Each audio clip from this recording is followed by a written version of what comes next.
Now on to an exciting new topic, por versus para. They are prepositions with similar meanings but different uses in Spanish. Now I know you've been dying to know since Spanish 1 what the differences are, and so we're finally going to tell you.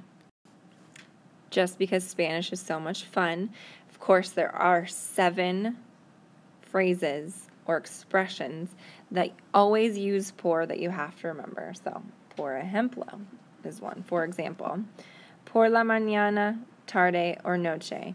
So that means in the morning, in the afternoon, or at night. Por favor, you should know by now that that means please. Por eso, meaning because of. Por lo general, meaning generally. Por primera vez, or por segunda vez, or por tercera vez, meaning for the first, second, or third time. And then, of course, por supuesto, meaning of course. So we're going to look at general rules today of when to use por and when to use para. So for today, what you're going to try and remember is that you use por when talking about a length of time or distance, when talking about a place where an action takes place, to talk about an exchange, to talk about a reason or motive, to talk about an action on someone's behalf, and a means of communication or transportation. I'll be getting into more examples with these in the upcoming slides. So, if we're going to use por for a length of time or distance, you could use an example like, mi amiga habló conmigo por 30 minutos. Por being the operative word here, 30 minutos being the amount of time. Ayer caminé por 3 millas. Again, here we have por being the word that indicates that the distance was 3 miles. I'm going to use por when talking about where an action takes place. For example, manejamos por la carretera. We drove on the freeway being the place where we were driving. Anduvieron por el sendero. They walked on the path, that being the place where they walked.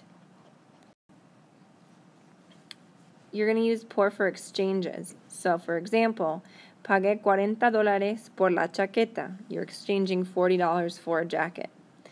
Ella cambió los pantalones por una falda. She's exchanging pants for a skirt. You're going to use por when talking about a reason or a motive.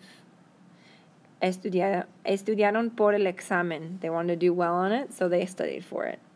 Trabajó por el dinero que ganaba. He worked for the money that he earned. You're going to use por for an action on someone's behalf. For example, ella habló por los demás que no pudieron. So she spoke for those that could not. Yo hice la tarea por mi hermana cuando ella se rompió su brazo. Well, I don't have a sister, so I didn't actually do that. But the point is that if you were to do work for her because her arm was broken, then you'd use por. You're going to use por to indicate a means of communication or transportation. For example, él vino por autobús o comunicamos por teléfono todos los días. So, even though you're not talking through a telephone or for a telephone or for a bus, you're going to talk about the way in which you either traveled or how you spoke to someone. So now we're going to talk about the uses of para. We're going to use para when we are talking about a purpose. We're going to use para when talking about a destination. We're going to use para when talking about a deadline or a point in time. We're going to use para when talking about a use or purpose. And lastly, but of course not leastly, we're going to use para when talking about an opinion. So use para when we're talking about a purpose. So in order to is another way to think about para. Me levanto temprano para llegar al trabajo a tiempo. I wake up early in order to get to work on time. Nosotros caminamos para bajar de peso. We walk in order to lose weight. I'm going to use para for destinations. So, for example, este verano él va para Hawaii. Of course, this needs an accent on it. Fix that for all you folks out there.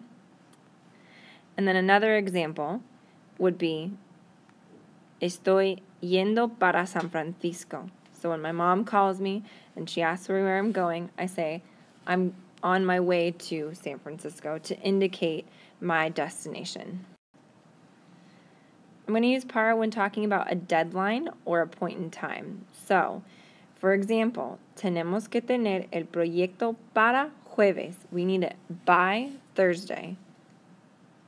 Es importante que termines la tarea para mañana. So I threw in a subjunctive for all you subjunctive nerds out there. But you need to have the homework done for tomorrow or by tomorrow. We're going to use para for uses or purposes. So, el agua es para beber. Este lápiz es para escribir. And of course, the saddest sentence I could think of, esas galletas no son para comer. And of course, we're going to talk about opinions. Para mí. This is something that you guys are very familiar with. Para ti, para ella, para usted. You've been using this opinion thing, this opinion idea since Spanish 1. So, para mí, los Sour Patch Kids son asquerosos. Para ella, ser honesta es muy importante.